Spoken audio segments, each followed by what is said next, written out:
வணக்கம். திண்ணைக்கு வந்த சொந்தங்களுக்கு என் அன்பான வரவேற்புகள். இன்னைக்கு திண்ணையில நாம நீராகாரம் எப்படி தயாரிக்கிறதுன்னு பார்க்க போறோம்.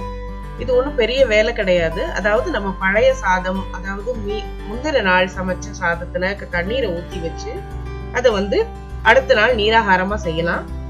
இந்த நீராகாரம் இயல்பா உடம்ப உள்ளிருந்தே குளிர்விக்கக்கூடிய நம்மளுடைய பாரம்பரியமான உணவு அப்படின்னு சொல்லலாம்.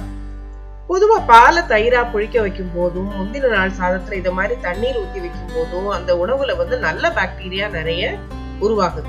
இப்ப அந்த மாதிரி இப்ப நான் முந்தின நாள் சாதம், அதாவது அன்னைக்கு ராத்திரி மிஞ்சின சாதத்துல 2 கப் அளவுக்கு தண்ணீர் ஊத்தி வச்சிருக்கேன். 1 கப் அளவுக்கு சாதத்துல 2 கப் அளவுக்கு தண்ணீர் ஊத்தி அதை மூடி வச்சிடுறேன். அடுத்த நாள் இதை நம்ம எப்படி நீராகாரம் பண்றோம் அப்படிங்கறத பார்க்கலாம். இதுக்கு நான் சின்ன வெங்காயம், 2 பச்சை மிளகாய், 1 டம்ளர்ல கெட்டியான மோர் எடுத்து வச்சிருக்கேன்.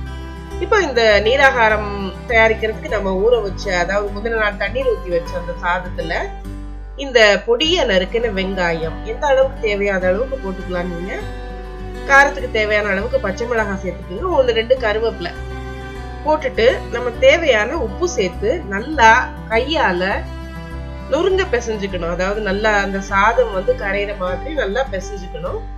அந்த நல்லா பிசைஞ்சு விட்டுட்டு அது கூட நாம மோர் எடுத்து வச்சிருக்கோம் இல்லையா. இப்போ 1 டம்ளர் மோர் எடுத்து வச்சிருக்கோம். நல்லா பிசைஞ்ச பிறகு அந்த மோரையும் சேர்த்து இதுல கலந்து நம்ம இத குடிச்சோம்னா இது நீராகாரம்னு சொல்லுவாங்க. பழங்காலத்துல நம்ம மக்கள் இதைத்தான் காலையில குடிச்சிட்டு, அதாவது கொஞ்சமா எல்லாம் குடிக்க மாட்டாங்க, ஒரு செம்பு அளவு, பெரிய செம்பு அளவுக்கு குடிப்பாங்க. குடிச்சிட்டு வயல்ல போய் அவங்க பல மணி நேரம் வேலை பார்த்துட்டு அதுக்கப்புறம் நேரா மதிய சாப்பாடு சாப்பிடுவாங்க.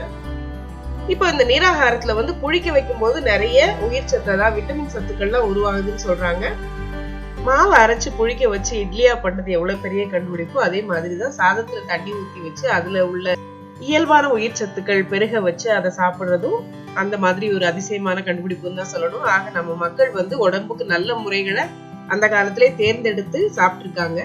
பொதுவா ஒண்ணு சொல்லுவாங்க, ஆற்று நீர் வாதம் போக்கும், அருவி நீர் பித்தம் போக்கும், சோற்று நீர் இந்த 2யுமே போக்கும்னு. அதனால உடம்புக்கு இயல்பா நலம் தரக்கூடிய, குளிர்ச்சி தரக்கூடிய இந்த நீராகாரத்தை நாமும் செஞ்சு சாப்பிட்டு நம்ம ஆரோக்கியத்தையும் பாதுகாத்துக்கலாம். இந்த செய்முறை பிடிச்சிருந்தா சேனலுக்கு புதுசா வந்திருந்தா சப்ஸ்கிரைப் பண்ணுங்க. இன்னொரு நல்ல ரெசிபியில சந்திப்போம். நன்றி.